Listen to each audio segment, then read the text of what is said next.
100 साल से भी ज्यादा हो गए। उस लड़की ने अनगिनत बार घर से बाहर निकलने की कोशिश की, मगर हर बार उसे एक हवा की दीवार ने रोक दिया। कोई भी उसे देख नहीं सकता था और वह बहुत समय से इस घर में कैद थी, इसलिए उसकी एकमात्र खुशी यही थी कि नए किराएदारों को डराए। कभी जानबूझकर उनके पास से गुजर जाती तो कभी आवाजें करके उन्हें डरा देती। उसे लगता था यही उसकी जिंदगी का हिस्सा बना रहेगा। एक दिन एक ऐसा लड़का रहने आ गया जिसकी उम्र उसकी उम्र से मिलती जुलती थी। कोल जब अलमारी साफ कर रहा था तो उसका जूता फिसलकर दीवार से टकराया और एक छुपा हुआ दरवाजा खुल गया। दरवाजे के पीछे एक लाल कवर वाली एल्बम रखी थी। एल्बम में एक लड़की बिट्रिस की तस्वीरें थीं, जन्म से लेकर जवानी तक। लेकिन हाई स्कूल की तस्वीरों के बाद अचानक तस्वीरें खत्म हो गईं। असल में आखिरी तस्वीर खिंचवाने के बाद ही बिट्रिस की मौत हो चुकी थी। बिट्रिस को अच्छा नहीं लगा कि कोल उसकी निजी एल्बम देख रहा है। उसने एल्बम बंद कर दी, लेकिन जब कोल ने फिर से खोलने की कोशिश की तो उसके बीच दबा हुआ एक अजीब सा अंगूठी जमीन पर गिर गई। वह कालीन पर गिरी थी, कोई आवाज नहीं हुई और कोल ने उस रात उसे नोटिस भी नहीं किया। अगली सुबह वह उस पर पैर रख बैठा और दर्द हुआ। तब जाकर उसकी नजर उस अंगूठी पर गई। उस पर 4 कीमती पन्ने जड़े हुए थे जो धूप में चमकदार हरी रोशनी फैला रहे थे। कोल ने मजाक में वह अंगूठी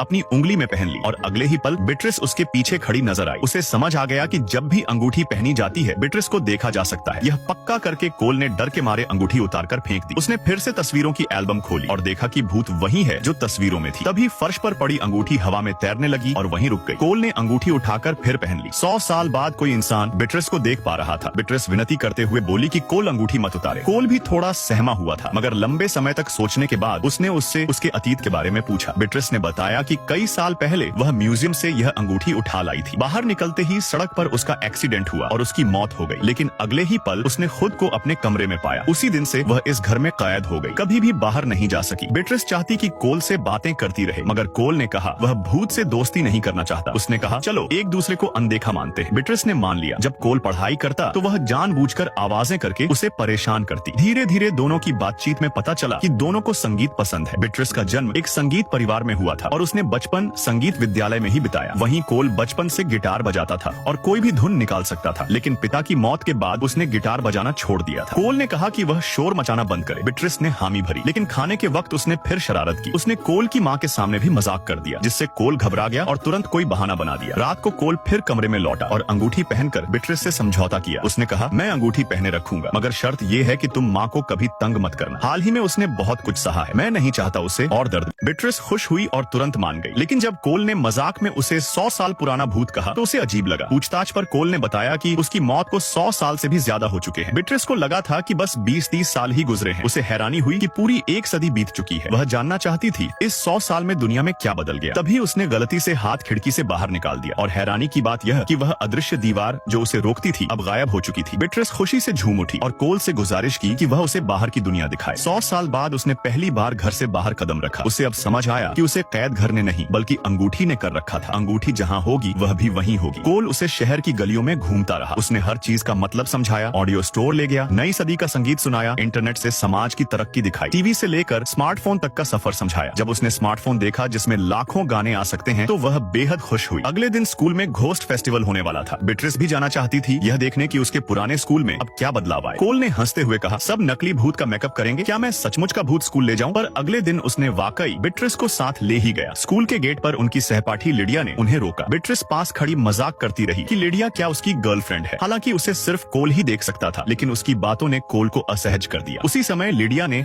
अजीब ऊर्जा महसूस की। कोल ने घबराकर अंगूठी उतार दी, मगर लिडिया ने अंगूठी को देख लिया। उसे वह अंगूठी जानी पहचानी लगी। वह सीधे अपने दादा की एंटीक शॉप पहुंची, एक पुरानी किताब खोली और उसमें उस अंगूठी का जिक्र मिल गया। उसका नाम था प्रेमियों की अंगूठी। यह प्राचीन मिस्र के एक फराव की थी। यह अंगूठी एक जोड़ी थी, जिसे भी यह जोड़ी अलग करती वह जल्द ही मर जाता और उसकी आत्मा हमेशा भटकती रहती जब तक कि अंगूठियां दोबारा मिल न जाए, और तभी आत्मा अगले जन्म में जा सकती है। लिडिया ने तुरंत कोल से संपर्क किया और सारी जानकारी बता दी। कोल ने भी स्वीकार किया कि उसके पास सचमुच एक भूत। उसने पूछा कि दूसरी अंगूठी कहाँ है। लिडिया पहले ही खोज कर चुकी थी। दूसरी अंगूठी न्यूयॉर्क के ऐतिहासिक संग्रहालय में थी और जल्द ही नीलाम होने वाली थी। कोल के पास मौका था कि नीलामी से पहले वह दोनों अंगूठियां मिलाकर बिट्रिस को मुक्त कर दे। यह जानकर कोल घर पहुंचा ताकि बिट्रिस को बताए, लेकिन दरवाजा खोलते ही उसने देखा कि कमरे में मोमबत्तियों की रोशनी फैली हुई है। रोमांटिक माहौल बना है। वहाँ बिट्रिस गिटार बजा रही थी और सोफे पर बैठी उसकी धुन में खोई हुई थी। कोल एक पल को भूल गया कि वह आत्मा है। उसे ऐसा लगा जैसे बिट्रिस इंसानों की तरह जीवन का आनंद ले रही हो, और उसी पल उसने अंगूठी लौटाने का इरादा मन ही मन टाल दिया।